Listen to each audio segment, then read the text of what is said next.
Welcome back to another Prep Baseball Report podcast here in North Carolina. I'm Brandon Hall. He's Matt Payne. Matt, how we doing, my man? Doing good. Good to be back on. Yeah, I was excited. Last week I thought it went really well. I think, us sitting down and talking baseball and scouting, not that big a deal. The post-production stuff and getting this stuff onto YouTube, getting this stuff onto the podcast forums, a little bit more daunting, as that's not what our expertise is, but it seemed to have turned out okay. And I know our views were up. We've had some subscribers. If you're on YouTube, I guess I'm supposed to say smash that subscribe button. But all in all, it looked like it went pretty good to me.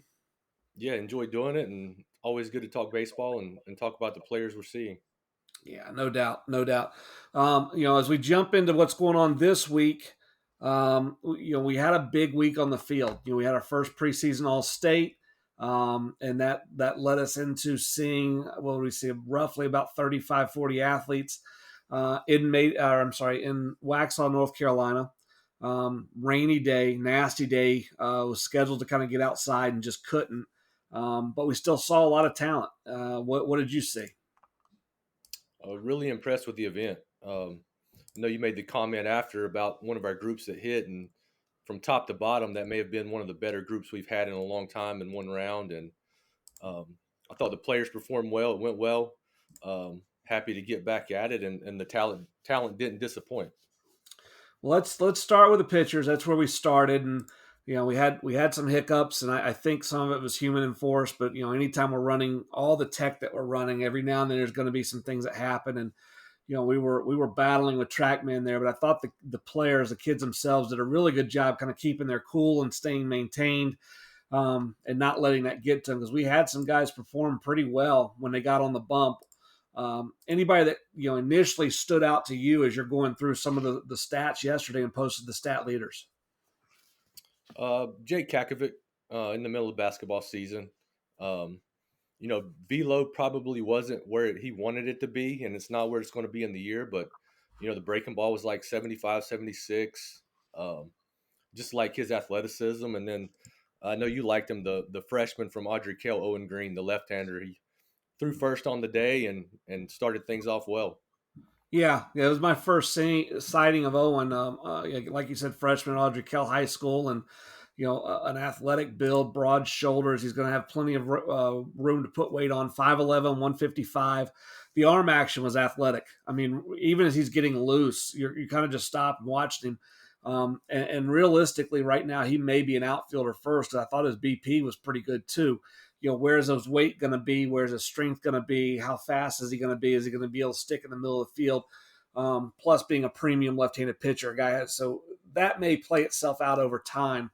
But right now, if I'm a school and I'm recruiting a 2026, I'm looking at him as a dual, and we're going to recruit him as a dual until he proves he can't do either of those, and kind of go from there. But he was a guy that stood out. Kakovic, he catches your eye.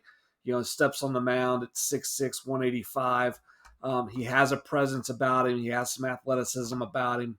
Another guy that we saw at the end of the fall that shows up at this, and obviously he's still in his kind of a spring training mode, but Jacob Orlowski, right-handed pitcher from Marvin Ridge in the 2024 class, 5'11", 175.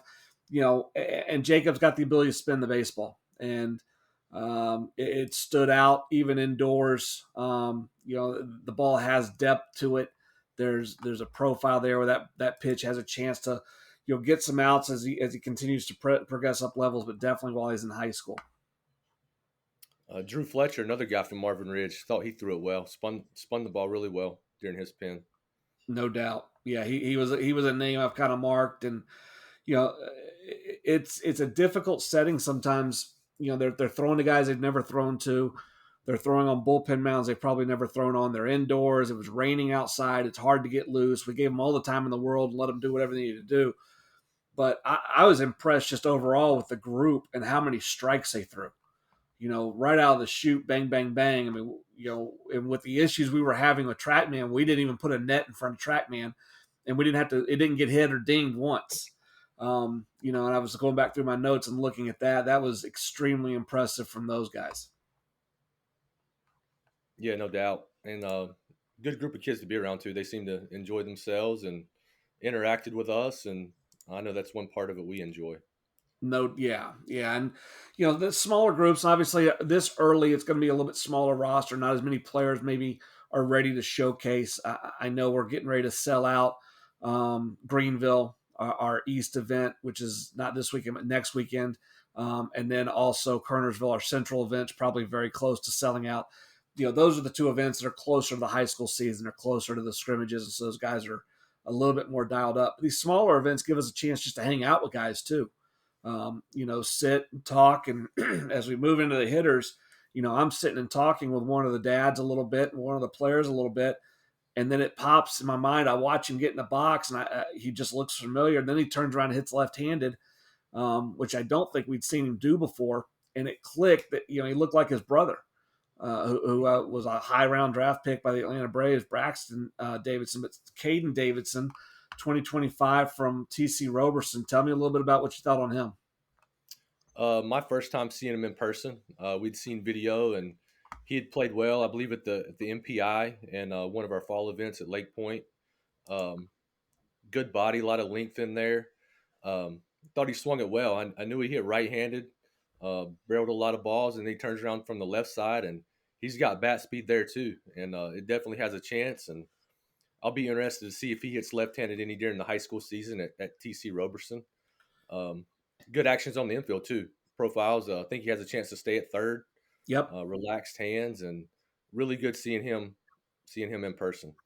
It's interesting with those switch hitters, and we see several of these events that we run, and typically there's always a pretty dominant side. You watch him get in the box, and you go, okay, obviously he's had a lot more swings, he's a lot more advanced from this side. Even though Caden is way behind left-handed in terms of his reps and way behind in terms of seeing actual live pitching, you couldn't have, if he just got in the box left-handed, you go, that's a left-handed hitter.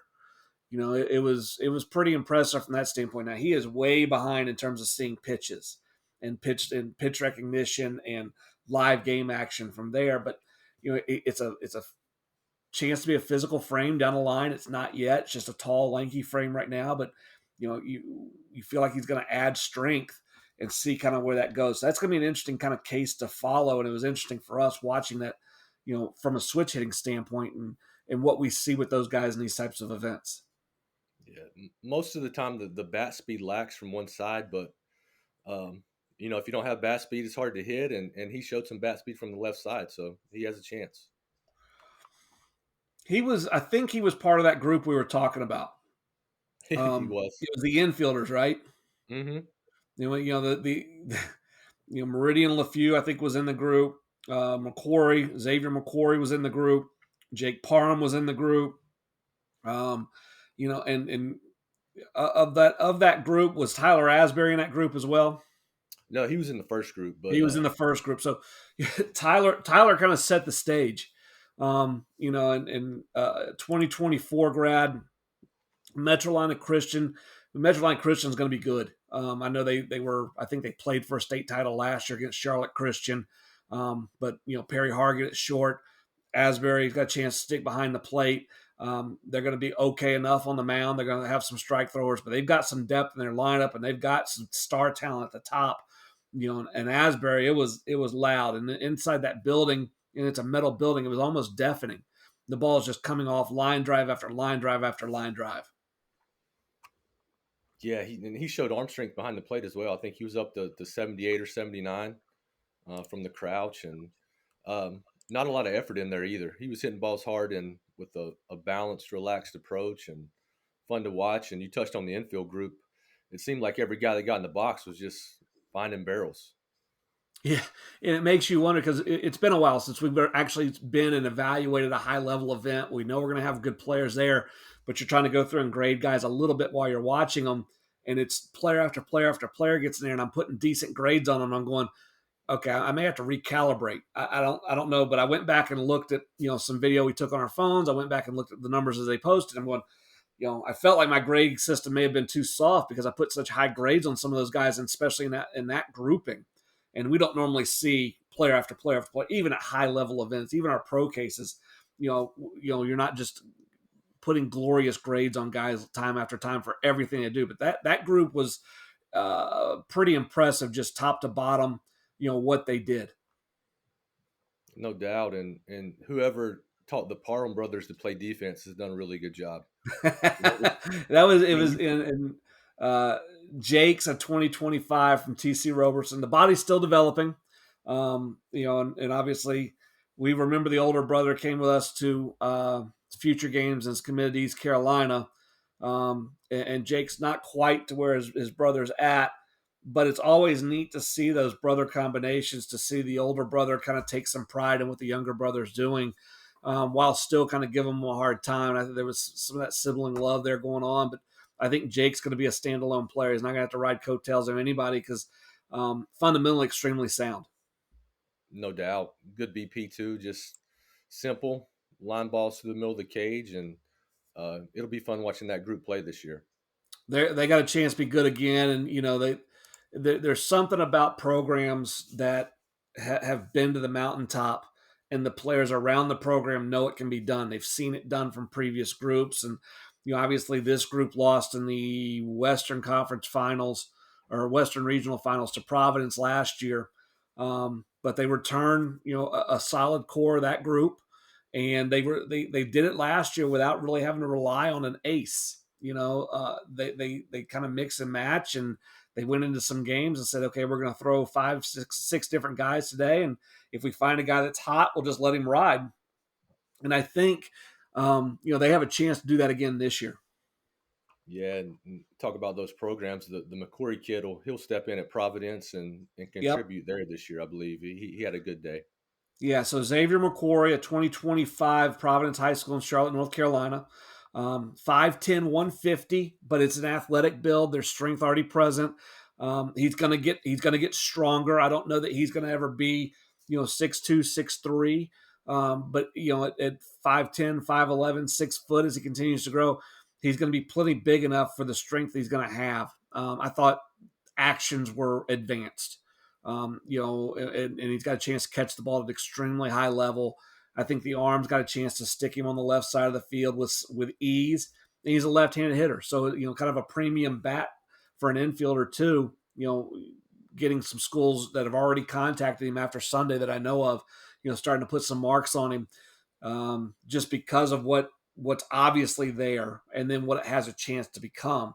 What's nice too is I don't think he's going to have to step in and play short at Providence because they've got the Charlotte commit there this year. But he's going to have a chance to kind of ease his way into being that spotlight type guy at Providence. No doubt. Still babyface, got some maturation ahead for him, and good seeing him. One of the things that we were able to do throughout, obviously, we did the TrackMan stuff, capturing exit velocity. We've got the blast capturing some pre-contact swing analysis, and all that leaderboard stuff's coming out on PBR this week. We had our first leaderboard go up yesterday. I think a quick hitters on some of the hitters that stood out will be popping up here today. The pitchers tomorrow. But one of the things that we did have a chance to do, even with as much as it was raining and we couldn't run, we did get a chance to jump, which we've introduced the Swift Athletics jump pad. And I actually ran that station while you had some other things going on. And so I got a chance to kind of see some guys, get off the ground and do some things, which was pretty cool. There were a couple athletes that really stood out when you're starting to watch them. 2024 Kylan Odine. Kylan's an outfielder from Weddington High School, 2024 class, 5'10", 170. The swing, I think he's still trying to figure out his rhythm. There was barrel feel. There is strength in the hands. But just getting off that pad, 32-inch vertical, it's not a reach vertical. It's basically measuring how far your feet get off the pad. So you're creating that power into the ground and getting off. And then his RSI average of 257 put him in the top 5 as well. The RSI is a jump where guys are getting 5 consecutive jumps, trying to get off the pad as fast as they can and trying to create power with that quickness. And Odine scored well on those. Xavier McQuarrie, led everybody. We talked about Xavier here a minute ago with his RSI average of 2.79. So just some numbers to look for as we continue to process these players. And we are very, very early in the process of kind of processing these guys. And Matt, as you kind of gone through some of the numbers yesterday, was there any one area where you kind of saw some guys standing out or saw some numbers that you were kind of intrigued by, especially with it being January? I thought some of the average exit velos just maybe not how high they were, but that average exit velo being close to their top exit velo. Yeah, so explain a little bit of that. And obviously, you got the hitting background. So, Matt, we got two numbers on that. We got max exit velocity, right? Max exit velo and average exit velo. So, max exit would be the hitter's best number in that BP round. Yeah, their top number, and one thing going back through the numbers and evaluating hitters at our events is a lot of times you see a top number, and obviously on our TrackMan we see if it was a line drive, ground ball, fly ball, and a lot of times a guy will post a high number, but it's beat it straight in the ground, and Yep. then you go to his average exit velo, and it's 10 to 15 mile an hour off his top, and you may have a guy with a little bit lower top exit velo, but that average is pretty close. And for me, when that average is close to that top, that tells me in that round that they were consistent, hit a lot of balls on the barrel, and have an idea of where that barrel's at and controlling that barrel.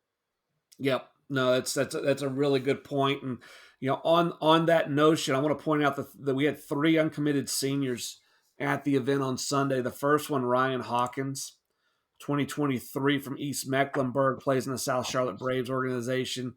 5'6", 155, second baseman, third baseman, probably kind of a utility guy if you're really projecting him out.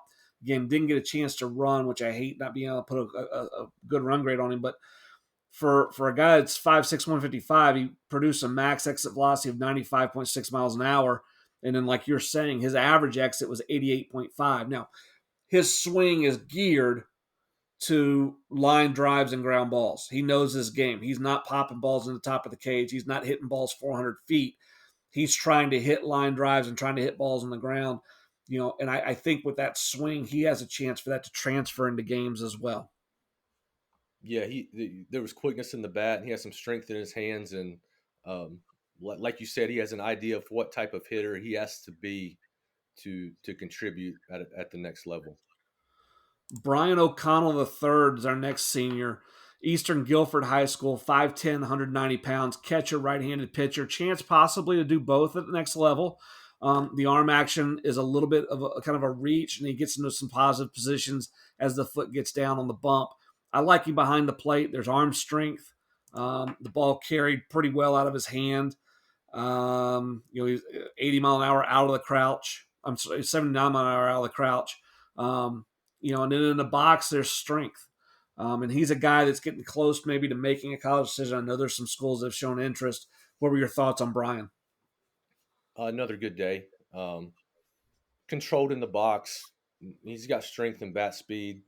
Threw well from behind the plate. Received well. I think we may have said it last week. I think he's a guy who may have got lost in the mix a little bit with the transfer portal and some of that Right. going on, because he will help a program next year somewhere.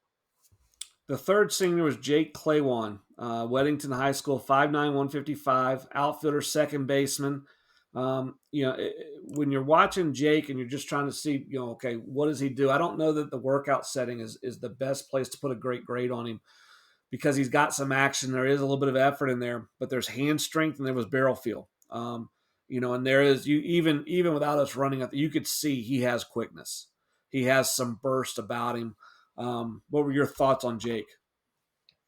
He struck me as a high energy player. I think he's the guy. If we showed up and watched him play in a game, he's going to make something happen. Play really hard, and there's quickness to his game. And I hope he has a really good year this year.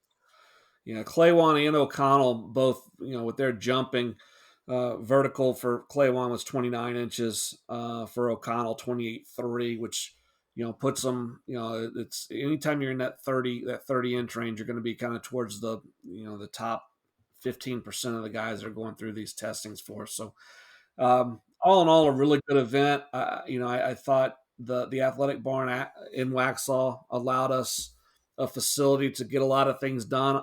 Unfortunately, it was raining, and so we were kind of crept into their one big area, but plenty of space for us to see what we need to see. Yeah, and two other guys that Yeah, we're talking about athleticism and body type was Meridian LeFew, who went with us to Junior Futures last year. yeah. Put on noticeable strength. Bat speeds got even better, and then Beckett Gurian. Um, he's got more physical and he hit some balls hard during BP as well. It's neat for us because we do get a chance to see guys, and then we have some time where we don't see them. Whereas a high school coach or a club team, you're seeing them pretty consistently. We may see a guy, Murr for example, in August, and then we don't see him again.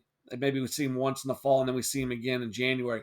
And the body type was completely different from the guy we took to Atlanta with us, and No that's in doubt. a good way. The broad shoulders Mhm. has started to fill out. It's obvious. I would be willing to bet he spent some time in the weight room, even if it's just introduction stuff. But it's already starting to take, and that strength is already transferring into what's going on in his game. And Beckett's another great case. I mean that body was a noticeable transformation from the last time we've seen him, and it immediately showed up when he put the bat in his hands. His hand strength, his ability to get to the barrel, and then once he was on the barrel, what the ball was doing off it, noticeably different from the last time we'd seen him. Yeah, good seeing those guys.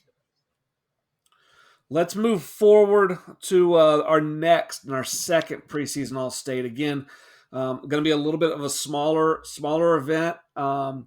Just with the timing of the year, but we're heading west. We're heading up towards your neck of the woods. Kind of a home game for you. The preseason All-State West at the Athletes Lab in Meridian, North Carolina. As you start to look through that roster, Matt, is there anybody you're really intrigued to see where they're at and maybe what's happened since the last time we've seen them? Uh, Two left-handed hitters stand out for me: Jake Dunlap and Trey Spees. We saw Dunlap at the end of the fall at our top underclass games, and he had a really good day. Athleticism, left-handed bat, had really good in-game at bats. It's a fluid swing, and then Trey Spees, he had a big year last year at East Lincoln. Probably overshadowed a little bit with Garrett Michelle there, and you got Isaac Armstrong and the Smiley behind the plate, but physical left-handed hitter. I know he opened some eyes in the summer, and excited to see his progress. Yeah, for me, it's right at the top of the roster alphabetically. Sam Beck. Sam's we saw in the high school season. I saw him in the high school season a couple times. He's an intriguing mover, playing shortstop at High Point Christian. He flowed on the field. Just watching IO, watching him playing games, and so this is really our first chance to get our hands on him, so to speak, and to put him through our combine type events and kind of see where he's at. But I'm interested to see how those movement patterns that I really liked in game situations match up to what some of the numbers will be. Davis Cabbage is a right-handed pitcher from Hickory Grove Christian. High pitchability guy, good feel for spinning the baseball. And now that he's continuing to mature, has gotten a little bit bigger, let's see what that spin rate's continuing to do. And if it's continuing to tick up as stuff ticks up. Continuing down through the roster for me, Trey Spees was a guy I marked. Travis Rhodes. Travis Rhodes is a senior left-handed pitcher that had committed to Catawba Valley, if I'm not mistaken.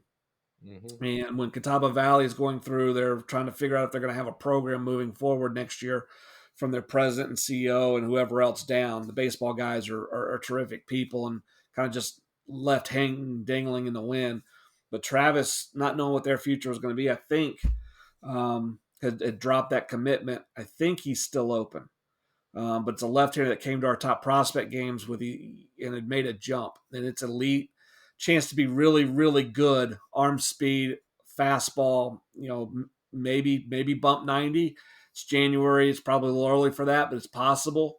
So you're talking about an uncommitted senior left-handed pitcher that may draw a ton of eyes on this event just because he may light it up. And then finally, for me, Caleb Williams, a Rice commitment from Alexander Central. Um, who was with us at Future Games 2 years ago. Is that right, Matt? 2 years ago.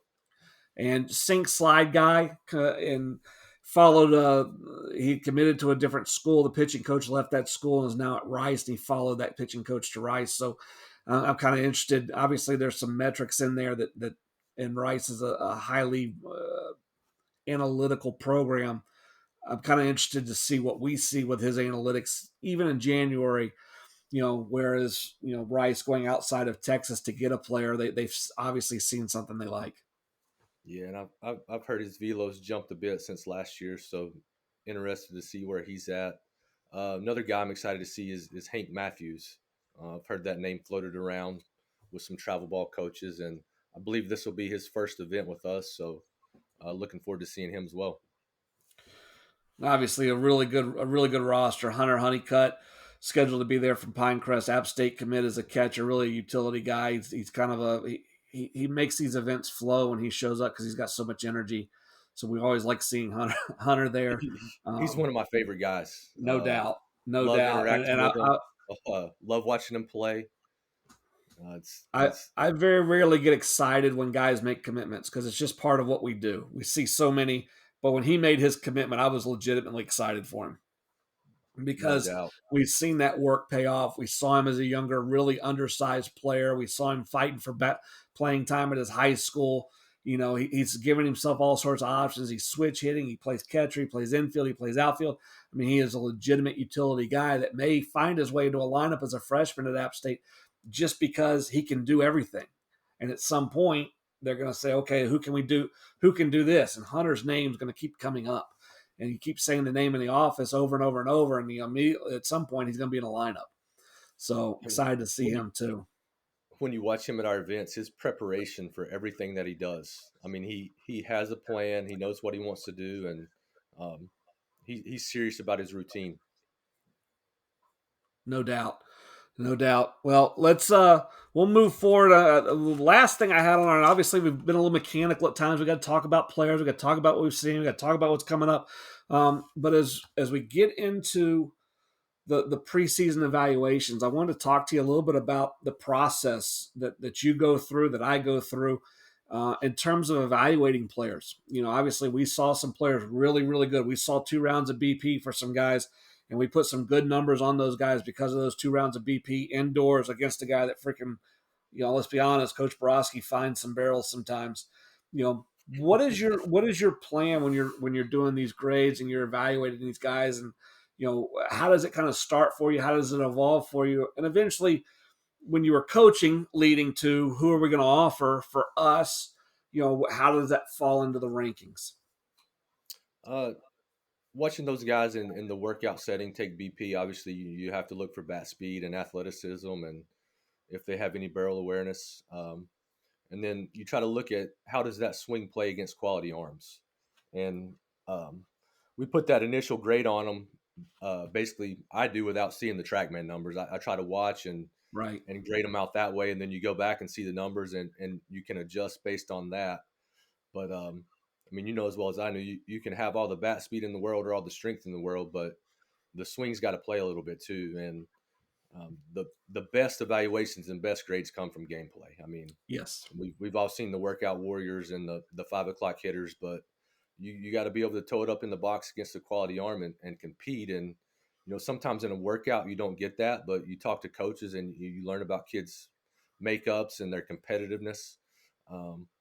But it starts with the bat speed and the barrel awareness and Well, and I think balance. we talk about the hitters, and you bring up a great point. There are guys that can put up numbers in that workout warrior.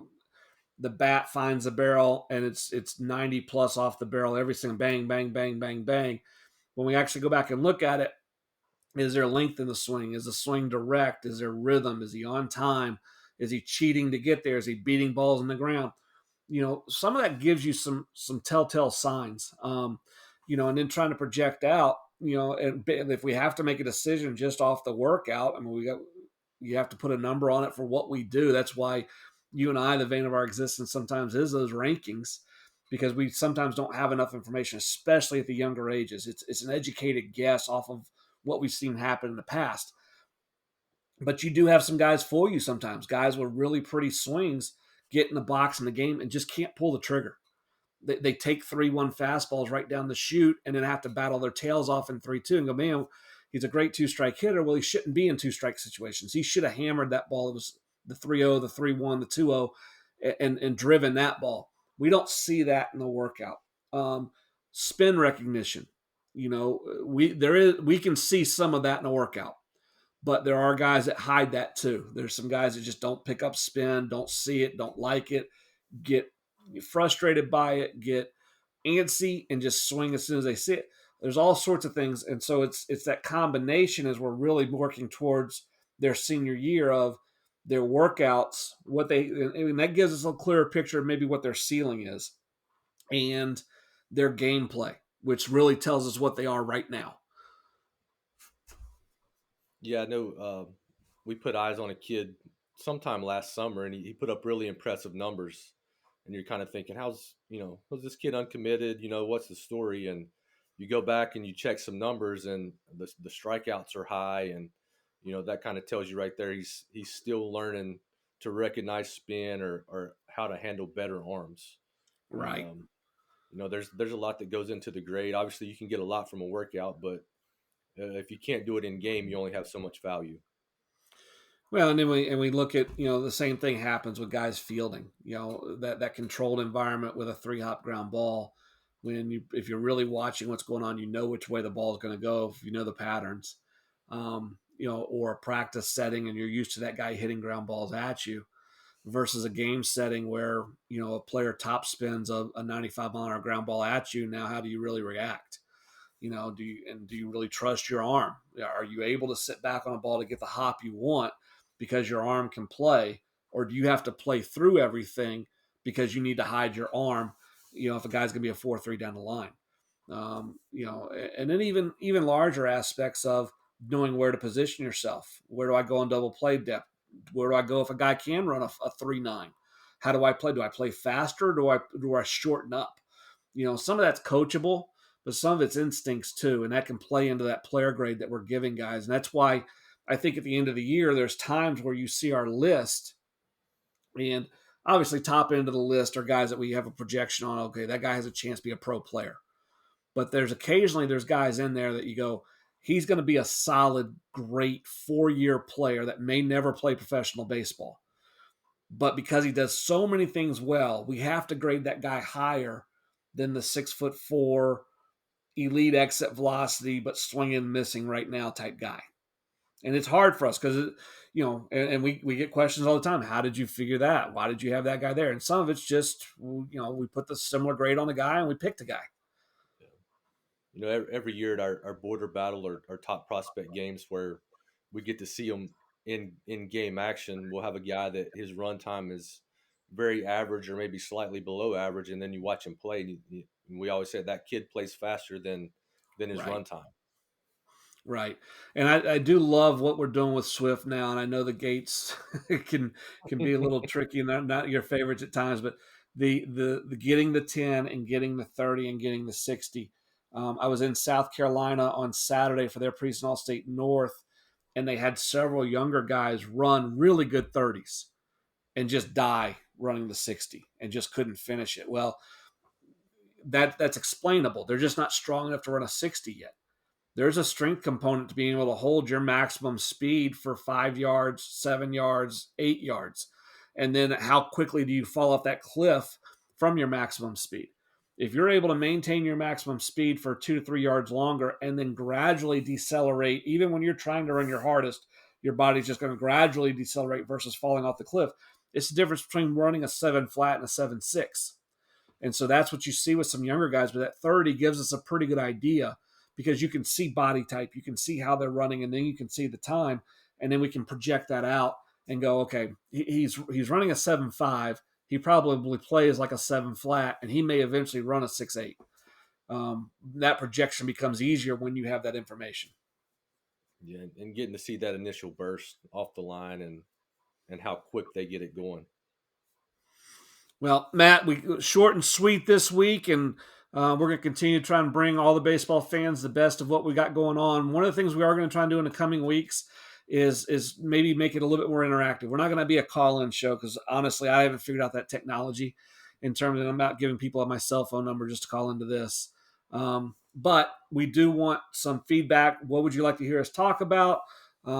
Questions and answers, things like that. So, if you're on YouTube and you want to drop a comment, if you're on our website, reading on the webpage, hit us with an email.